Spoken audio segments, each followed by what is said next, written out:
కడపలో mayor versus MLA పోరు తారస్థాయికి చేరింది. మేయర్పై అనర్హత వేటు కోసం ఎమ్మెల్యే పావులు కదుపుతోంది. సొంత కుటుంబ సభ్యులు కడపలో కాంట్రాక్ట్ పనులు చేశారంటూ ప్రభుత్వం నోటీసులతో మొత్తం వ్యవహారం మరో మలుపు తీసుకుంటోంది. ఎమ్మెల్యే అవినీతిని వెలికితీస్తానంటూ సవాల్ చేసిన మేయర్ సురేష్ బాబు వ్యాఖ్యలు కడపలో మంట పుట్టిస్తున్నాయి.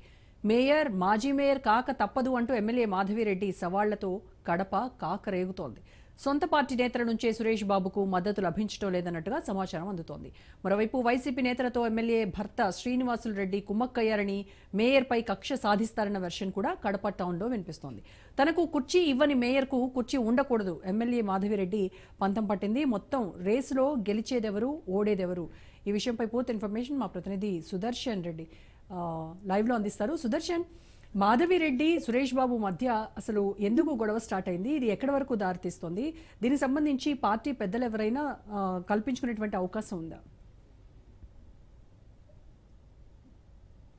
పార్టీ పెద్దలంటే ఎవరి అధినాయకత్వం వాళ్లకు మద్దతుగా ఉన్నట్టే తెలుస్తున్నప్పటికీ, కానీ వైసీపీలో ఉన్నటువంటి జిల్లాలో కీలక నేతలే టీడీపీ వాళ్ళకి అండదండలు అందిస్తూ ఉన్నారు. వారి మద్దతు చూసుకుని టీడీపీ ఎమ్మెల్యే మాధవిరెడ్డి, ఆమె భర్త శ్రీనివాసులు రెడ్డి ఈ విధంగా రెచ్చిపోతున్నారు అన్న ఒక టాకు కూడా వినిపిస్తోంది.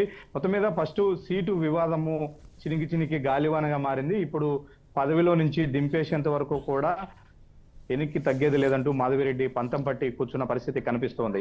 కడప కార్పొరేషన్ లో మేయర్ గా ఉన్నటువంటి సురేష్ బాబు గత 10 ఏళ్లుగా మేయర్ గా కొనసాగుతున్నారు. వైసీపీ పార్టీ తరఫున ఆయన గెలిచాడు. మొత్తం 50 డివిజన్లు ఉంటే 50 డివిజన్లలో 49 డివిజన్లో వైసీపీ వాళ్ళు గెలిచారు. తద్వారా ఆయన మేయర్ అయ్యారు. తాజాగా జరిగినటువంటి ఎన్నికల్లో కడప ఎమ్మెల్యేగా మాధవిరెడ్డి గెలిచింది. అప్పటి నుంచి కూడా అంటే కడప కార్పొరేషన్ అసెంబ్లీ పరిధిలో ఉంటుంది కాబట్టి మేయర్ కూడా కడప కార్పొరేషన్ సర్వసభ్య సమావేశంలో భాగస్వామి అయ్యే అవకాశం ఉంటుంది. ఆమె ఎక్సెప్షన్ మెంబర్ గా కూడా కొనసాగుతారు. అయితే ఆమె కూర్చునే ప్రయత్నంలో పోడియం పక్కనే, అంటే మేయర్ కు పక్కనే ఆమెకు సీటు కేటాయించాలన్నది ఆమె డిమాండ్. గతంలో వైసీపీ స్థానిక ఎమ్మెల్యే ఉన్నప్పుడు మేయర్ సురేష్ బాబు ఆ విధంగానే కూర్చోబెట్టుకున్నారు. ఇప్పుడు తనకు అలాంటి నిబంధననే కావాలి అన్నది ఆమె కోరుతున్నారు. అయితే మేయర్ పట్ల ఆమె ప్రవర్తిస్తున్నటువంటి తీరు, చేస్తున్నటువంటి విమర్శల కారణంగా మేయర్ తన విచక్షణ అధికారాన్ని ఉపయోగించి నా పక్కన కూర్చోవడానికి అవకాశం లేదు, ఎక్సెప్షన్ మెంబర్ గా ఉన్నటువంటి మీరు మిగిలిన సభ్యులందరితో పాటే కూర్చోవాలంటూ చేశారు. సీట్ లేకుండా చేశారు. అక్కడి నుంచి ఈ వివాదము రాజుకుంది. ఇది చిలికి గాలివనలా మారుతుంది. చివరకు మేయర్ ను ఎలాగైనా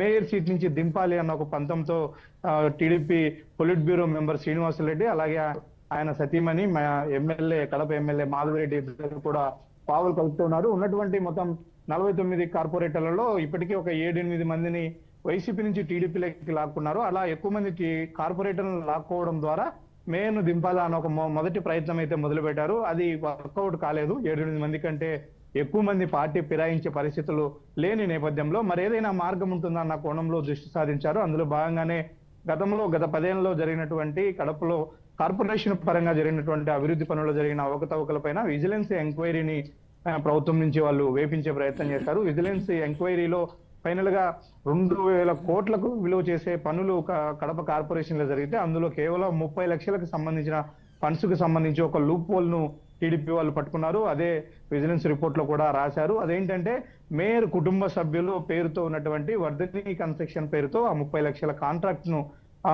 కాంట్రాక్ట్ పనులు చేశారు. అంటే మున్సిపల్ యాక్ట్ ఒకటి ఉంది. ఆ యాక్ట్ ప్రకారము ప్రజాప్రతినిధిగా ఉన్నటువంటి మున్సిపల్ మేయర్ ప్రత్యక్షంగా కానీ పరోక్షంగా కానీ తనకు సంబంధించిన వ్యక్తులు కానీ తన కుటుంబ సభ్యులు కానీ బంధువులు కానీ ఎవరు కూడా ఆ కాంట్రాక్ట్ పనులు చేయకూడదు. అలా చేస్తే అలాంటి వారిపైన అనర్హత వేటు వేయడానికి అవకాశం ఉంటుంది ఆ యాక్ట్ ద్వారా. ఇప్పుడు ఆ యాక్ట్ ను పట్టుకొని ఆ 30 లక్షల ఫండ్స్ కేటాయించారు, తమ కుటుంబ సభ్యులే చేస్తారు కాబట్టి ఈ విధంగా మేయర్ ను అనర్హత వేటు వేయాలి అన్న ప్రయత్నం అయితే జరుగుతుంది. అందులో భాగంగానే రాష్ట్ర మున్సిపల్ శాఖ తరఫున మేయర్ కు ఇప్పటికే నోటీసులు అందాయి. 15 రోజుల్లో ఆయన వివరణ ఇవ్వమని కోరిన పరిస్థితి. అయితే అవి జరిగినటువంటి అన్ని 5 లక్షలు 10 లక్షల లోపల సంబంధించినటువంటి ఫండ్సే కాబట్టి అవి ఒక మేయర్ గా ఉన్నటువంటి తన అప్రూవల్ అవసరం లేకుండానే మున్సిపల్ కమిషనరు విచక్షణ అధికారంతో ఆయన నామినేటెడ్ కింద ఎవరికైనా కేటాయించే అవకాశం ఉంటుంది. ఒక ఫైల్ నా దగ్గరికి రాకుండానే నా కుటుంబ సభ్యులకు నేను కావాలని కేటాయించినానన్నట్టు ఈ రోజు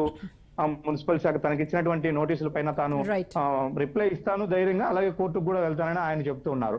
ఏది ఏమైనప్పటికీ ఇప్పుడు ఖచ్చితంగా మాజీ మేయర్ అవుతారంటూ ఒకవైపు ఎమ్మెల్యే ప్రకటించడంతో తన సీటును కాపాడుకోవడం కోసం మరోవైపు మేయర్ ఎత్తులకు పై ఎత్తులేస్తున్నారు. ఎమ్మెల్యే చేస్తున్నటువంటి అవినీతిని రోజు ప్రెస్ మీట్ పెట్టి ఆయన ఎండగట్టే ప్రయత్నం చేస్తున్నారు. ఇప్పుడు ఈ ఇద్దరి మధ్య ఈ వార్ పీక్స్ చేరింది. ఇది ఎప్పుడు తెగుతుంది, ఇది ఎత్తటి వరకు ఎంత సేపు అవుతారన్నది కూడా ఇప్పుడు చర్చనీయాంశంగా మారింది. Right, thank you Sudarshan.